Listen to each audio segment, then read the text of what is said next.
Why does Snoop Dogg carry an umbrella?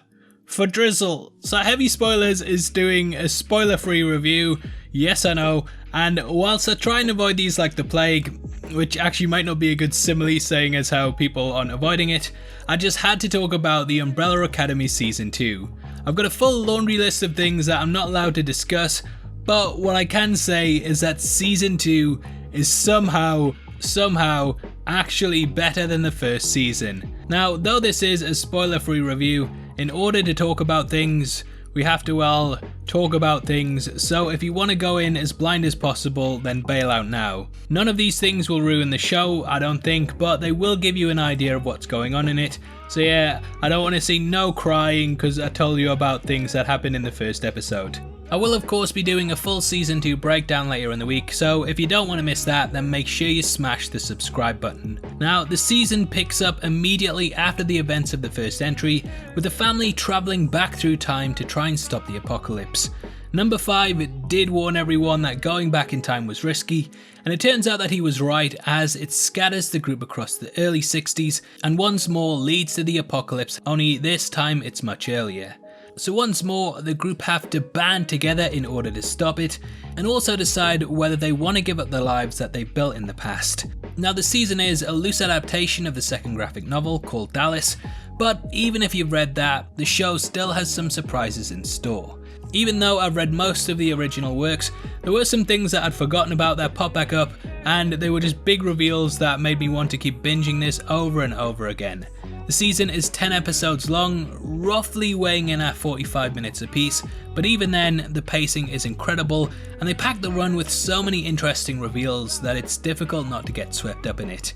Because each character has been scattered throughout the time period, sometimes ranging from years apart, they have to sort of survive in the past, and thus they build their own lives, and these new opportunities allow us to discover what the characters would be like if they actually got the chance to be normal. In the first season, I really felt that some just got swept to the side, including Diego and Allison. However, here we get to see what they would have really been like had they not had all the crazy things happen in their lives.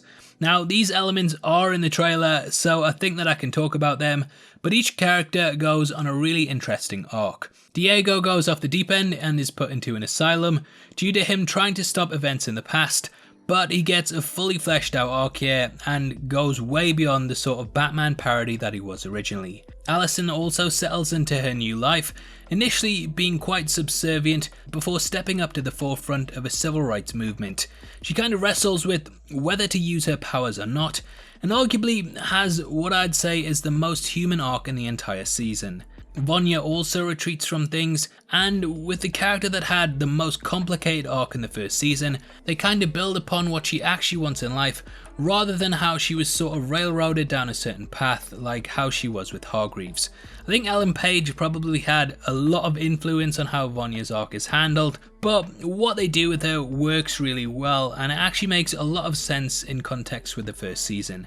She was a character that didn't really get to have a family the first time round, and this time she's sort of trying to do whatever she can to keep together the one that she creates in the past. It's really gripping, and once more Ellen Page completely nails the role. Now, Luther becomes a fighter for a mob boss, and Klaus a cult leader.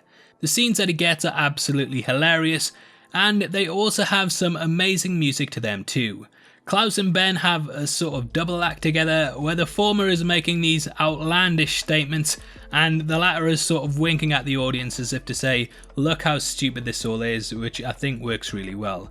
Klaus is one of those unique characters that only comes along once in a blue moon, and there's not really a bad scene with him in the entire season.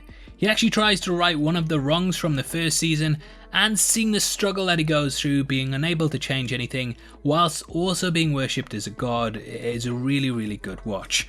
Now, I have to say that out of the bunch, 5 shines the most, and I think people will walk away from this entry with him being their favourite character. Aidan Gallagher, who plays the role, has an extremely bright future ahead of him, and once more he manages to capture the presence of an old man stuck in a young boy's body to great effect. 5 is sort of the driving force of the season, and whilst everyone gets their own arcs and lives, he's the one who comes in and brings them all together. Also, he gets to do some of the goriest things in the season. I think by about the second episode, you start to see him as the leader over Luther because he's just such a dynamic character. I think it just goes to show how good a season can be if the casting is correct, which I feel is throughout this season, from the core group to the additional characters, which I'm not allowed to really talk about here because Netflix will shoot me. Don't tell them. Now, time travel storylines are some of my favourite things to watch and read, and I think that they did an incredible job with what was here. Every character feels serviced, and because it's set in the past, they also get to interact with a lot of key characters, not only from the show's history, but from our history itself. This leads to a lot of cool little Easter eggs that I think fans of the 60s will definitely enjoy. Fans of the 50s though, get the bloody hell out of here. Now, Hargreaves is back, and though we learned very little about him in the first season, that's completely changed here. Initially, we were told that he was an Olympic gold medalist, inventor, architect, probably YouTuber, crappy YouTuber just like his hero definition, and whatever other strings he had to his bow. But here we get to see firsthand how he must have accomplished these, and how he may have had more sinister goings on in the past. One day I would actually love to see a Hargreaves prequel show, or to have him as a full main character, as he's just that interesting. The soundtrack is incredible too, and whether it's Golden Brown or a cover of Billie Eilish, the music is used to great effect to add a lot of weight to the action scenes and things on screen. Now, no show is perfect, and I think that where season 2 is let down is in its villains. There are actually 3 Swedish triplets from the Temps Commission that are trying to erase the group from history, and they're mute for the most part, just showing up to cause some trouble whenever the show needs them to ramp up the action a bit. They do introduce new villains such as Carmichael, aka the Talking Goldfish, and though he's interesting to look at, I think you will probably have the memory of a goldfish when you think about how much he brought to the season. Sorry, that joke was atrocious. Now, on top of this, the finale is a bit sort of left field with what they do with some characters, and personally, I feel like they could have ended the season 1 episode earlier and not had some of the moments where they jumped the shark, or rather goldfish. Sorry, ruined it again. However, they do pull it back round and tease more things for season 3, which I'm definitely excited for.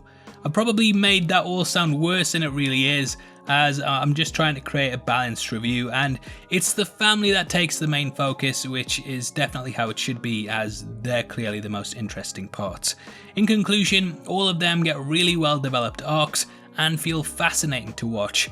I really hope that Kevin Feige is just sat scribbling down notes from this for their inevitable X-Men reboot, as this is how the story should be done. We don't constantly see the powers being used all of the time, and this is because the story of the group takes center stage, which in my opinion is how it should be handled.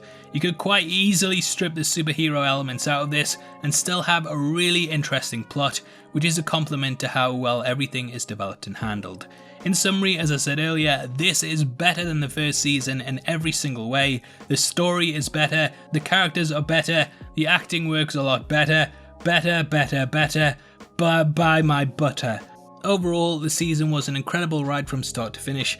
I think that after this, the Umbrella Academy will be cemented as one of not only the best series on Netflix, but one of the best comic book TV shows of all time. It's just that good. Umbrella Academy was phenomenal, and it gets a 9.5 out of 10. Okay, so I'd absolutely love to hear whether you're hyped or not, and what other superhero TV shows you love and think are worth checking out. Make sure you comment below and let me know, and if you want something else comic book related to watch, then make sure you check out a breakdown of the new Snyder Cut clip and panel that happened over the weekend at JusticeCon.